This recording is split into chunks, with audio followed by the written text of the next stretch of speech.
And no, those weren't cut with scissors, but they were cut with my 22LR small game hunting build. So when I set on building a new rifle for hunting, I wanted a moderately priced rifle that shoots accurately at 50 yards. That was my sole goal. This rifle is specifically for ptarmigan in winter. A very shy bird that needs to be shot at quite some distance, 40, 50 yards. And I want to kill them clean, headshots, no spoilage on the meat and all that. And that card is proof that yes, this rifle is accurate as I wanted it to be. A quick recap, this is a CZ457 and I'm using a Boyd's gun stock. This is the new agility model from this year. And the scope, the beast of a scope that I'm using is an Athlon Midas BTR Gen 2 HD. And this one specifically, it's a 4.5/27 and of a ring size of 50. Let's talk about accuracy first, and then we'll go back on each specific part, and I'll give you a deeper review.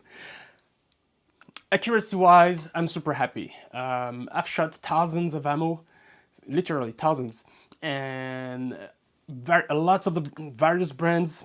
And I have 3 runner-up. It's still not black and white which one is better because I still have the occasional flyer from time to time. But the 3-man brand that I'm gonna the 3-man bullets that I'm going for now is of course the SK Red. All CZ owner will be like, of course, we told you so. Absolutely, you did. The second one is the Lapua Midas Plus, and the third one is the Fiocchi official 300. This gives me the best group out of the rifle with cold barrel. I had the joker up my sleeve in my first video was the tuner, the barrel tuner. How did it perform? It worked, okay? It worked. Has it worked enough? I'm not sure. This is where it gets a little bit multiple shades of gray. So first, I thought there weren't much difference between my best group and the best group I was using with the tuner, and there isn't much. There's a little bit, but because I'm shooting 5 shots groups, you have that occasional flyers from time to time.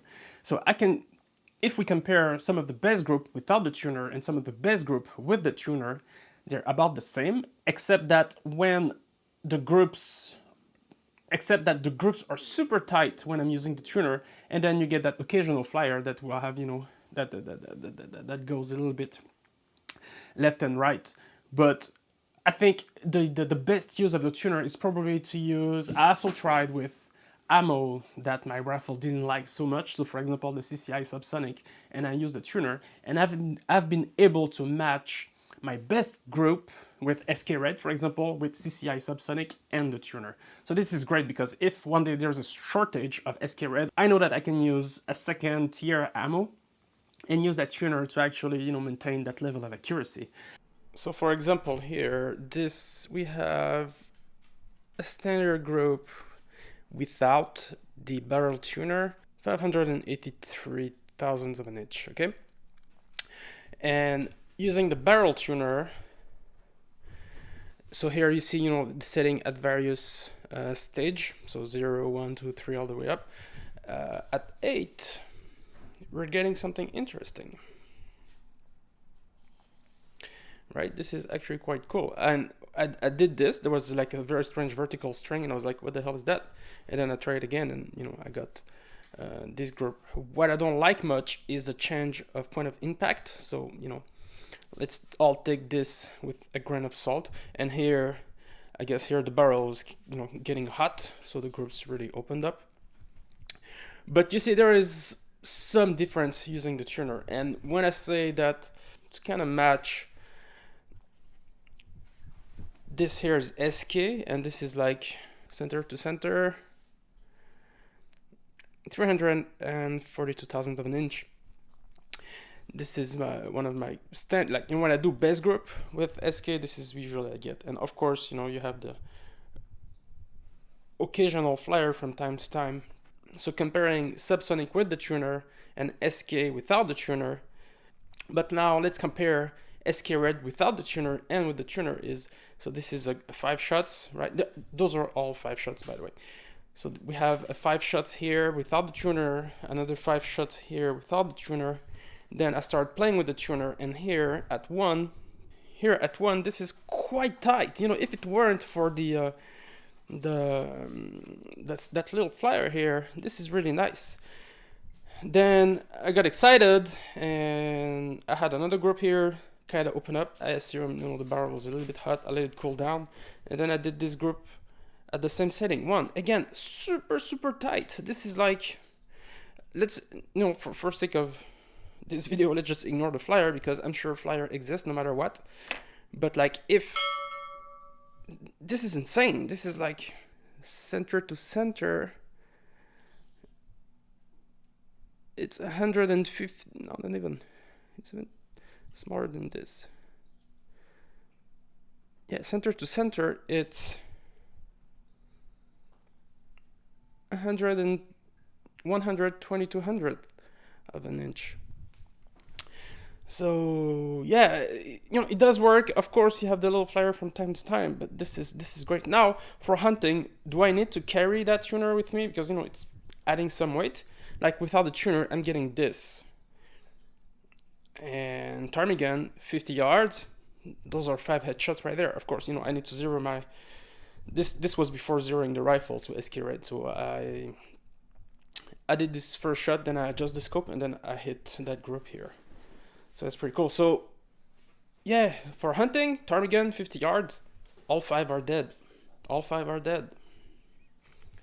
So the scope, the Athlon Midas BTR Gen 2, fantastic. Honestly, I love it. The more I use it, that scope tracks really well. It's super accurate in terms of elevation adjustment and windage, and the feedback is also great. Like, for example, you know, it's super audible and it's sharp. That click is very firm, and there's no second guess whether you went one click or not. You feel it and you hear it. The lens itself is super sharp. The parallax adjustment is great. You know, when you're looking at something, you said it's actually accurate enough. So when, you know, if something is at 200 and you put the setting at 200 on your scope, you get it sharp, bright focus at that distance. So I shot some targets still at 250 yards. Those pings are a joy to hear. And after that session, I brought it all the way down to the 0 that I had set on this rifle. You know, once I found my 0 at 50 yards, I actually adjusted the knob here to line up on the 0, so I know when I reach 0, this is my 50-yard 0 stop. And after that 250 session, which is actually quite a lot in elevation, I went all the way down to my 0, and then I shot these cards at 50 yards. So it's very, no, that tracking is super precise and lineups really well. So there are no play, I would say, in the you don't need to you will not lose your 0 as you go up and down. There's no, it's quite tight. The stock itself, great. You know, that weight is really nice. In 22LR, very super stable platform, no vibration, nothing when you're you know, either prone or sitting shooting on the table. It takes off a lot of the vibration that you would have, you know, in your hands or your heartbeats and all that. Oh wow! The only thing I wish I had taken first is a cheek riser. This, you know, next time I'm gonna order one, I'm probably gonna add a cheek riser to it. I miss that from the At one, which works really great.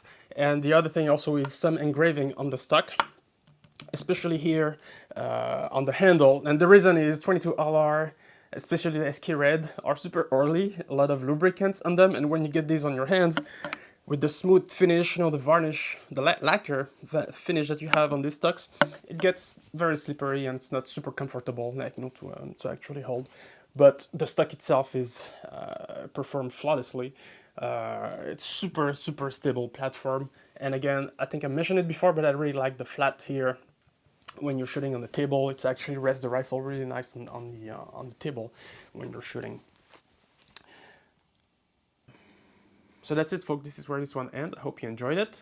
Let me know in the comment what you think about this rifle. Have you used Atlan scope before? What's your experience with it? Boys gun stocks, I really love them. I think they're great. They look fantastic, and you know they do have the basic design principles. You know, form follow function. It's for sure. All right, folks. I'll see you in the next video. Bye bye.